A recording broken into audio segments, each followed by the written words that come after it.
There we go. Okay. Yes, my name is Michael Moats. And I'm Kathy Foley. I'm Nancy Pallazo. And I'm Kate Jackson. Okay, and we're here today. We're going to talk about the Personal Assistance Cooperative, a project started by LEAP. And Kathy, why don't you tell us about how it started? Okay, well, first of all, personal assistance co-ops are not a new concept. They've been around for years. I'm from Wisconsin. We have co-ops, food co-ops, farmers co-ops, housing co-ops. And basically, as you guys know, the premise behind a co-op is that people pool resources and to maximize their buying power, that sort of thing. And in the case of a personal assistance co-op, the pooled resources are your home health aides or your personal assistants. And about 6 years ago, the Ohio Developmental Disabilities Planning Council put out a grant request, and we answered it. And the whole premise was to develop a personal assistance co-op that was consumer-driven. And that's where I met these two ladies, and because what we did is that we went around to different stakeholders. It could be a parent group, consumer group, funders for personal assistance like a passport, that sort of thing, and said if there were going to be a co-op, what would it do and what would it look like? And it was through one of the groups, and actually that became the Parma Pod, as they're calling themselves, that the design came up and was put together. Excellent.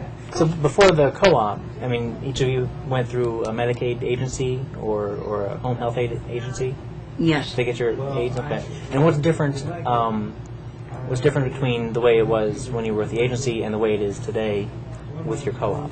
See, Uh-huh. you could be waiting all day for someone to fill in Oh, okay. When somebody's off, and that just a when big problem. somebody's off. Okay. Okay. How many? That was the problem I run into with agency. Okay. And one of the premises behind the co-op is that it's not necessarily a guaranteed backup, but that there's a more likelihood of backup. Okay.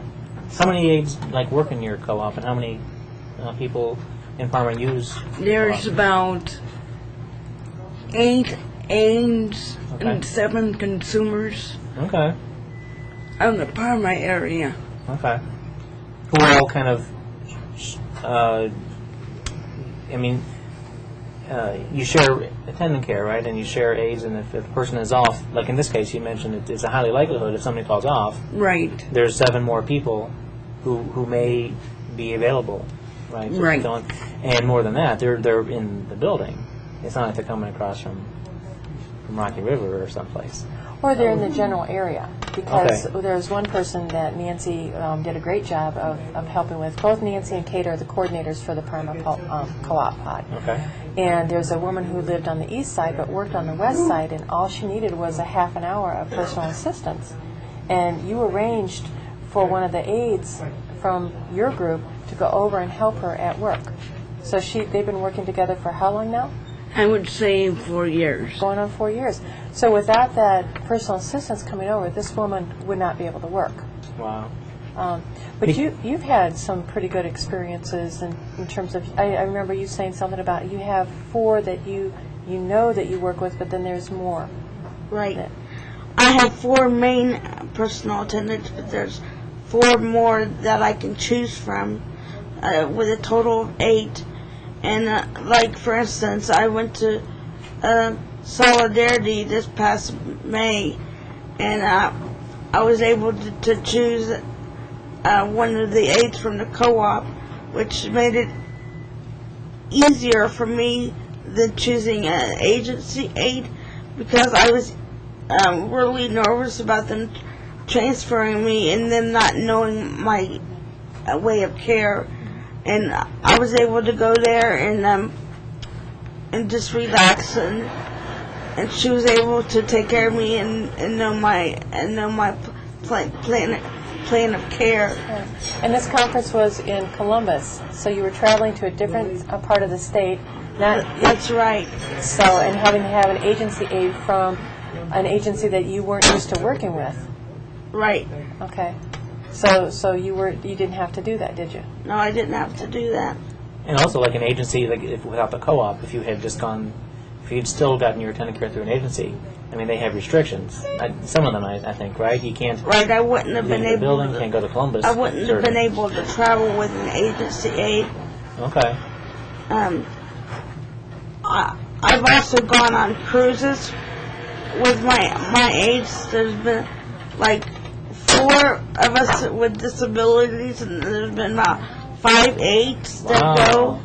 And we've gone on cruises. Me and Nancy have gone on cruises with our aides, so that gives us the flexibility to do that. So you all pay your own tickets, is that right? When you go on a cruise, Yes. you and the aides all pay their own way, but also the aides. I mean, I guess they're getting paid normally, like they would otherwise, right? Right. They're providing the attending. Right. Okay. But in the Caribbean. But in the Caribbean, why not? That's great. Okay. Yeah. Excellent. Yeah, I'm just still struck by that you have more people to choose from, and you can kind of call your own times, and you can actually get. That's right. Back to this lady who's working. She just needs like half-hour care, right, or an hour or something or other. Which again, an agency typically may not be willing to have. So, like in her case, you're right. It required. It helped her work, Right. instead of not working. Right. And since she's not on Medicaid, she pays privately. But I need to say something in defense of agencies, too, and that they're really picking up, at least in this area, they're picking up on this idea of that it's a different way of doing business. And we have one agency in particular that was going to help one of the pods in having the pod members train a group of aides to be backups. Wow. So they would be an integral part of that training process. So that's a whole different way of thinking for agencies, and it's really kind of neat to be, to watch that and be a part of it. Yeah. So, From the aide's perspective, it must be easier also. I mean, knowing where you're going to go, who you're going to work with, even if it's a new person, it may be someone you've either met or you at least know about them through another aide. You know what I mean? I'm thinking from the aide's perspective, it must be easier on them, and then they're probably more satisfied. well, I wonder. The one thing that, because I've gone back and I've asked Nancy and Kate, and how's it going? Would you do it again if you had to start all over again? I also have asked the aides that question, or a couple of the aides, because I just wanted to get a sense of, was this working or not working? And one of their comments was that they feel more comfortable in knowing who's going to be their backup. Because, for example, Nancy and Kate, the aides that you have, and you developed a relationship with that person over the years, they've gotten to know you very well, they care about you. So when they're not there, they're going to worry about the level of care that you're getting. Okay. That eases that fear right there. Wow, that's And that's interesting. coming from the aides. That's excellent. That's Yeah. good to hear. Okay. And so that was something that we weren't expecting to hear. Yeah. So it was really neat. Wow. So what's next? What's the next step, you think, for the The next step is that this seems to be growing, and we have received a grant, and thanks to these ladies, we've received another grant from the DD Council to work outside of Cuyahoga County, and so to take this to other areas of the state. And so that's one part of it. The other part of it is that we're working more in Cuyahoga County, specifically targeting families with children with disabilities. So your pods might be growing if you want them to grow. And also working with aging adults. And a real specific interest of ours is working with families who have adult family members with dementia and Alzheimer's, and providing respite for them. And so if people are interested in that, they can call our office, and that number is 216-229-3029. And I would be glad to help them. Excellent. Well, it sounds like there's a lot of opportunities, and there's Absolutely. definitely a need in the community. Absolutely. Okay. So, Anything else you guys want to say? Or? if you had to do it all over again, would you? Yes. Okay. Good. Okay. Well, thank you very much then. Thank you. Thank you.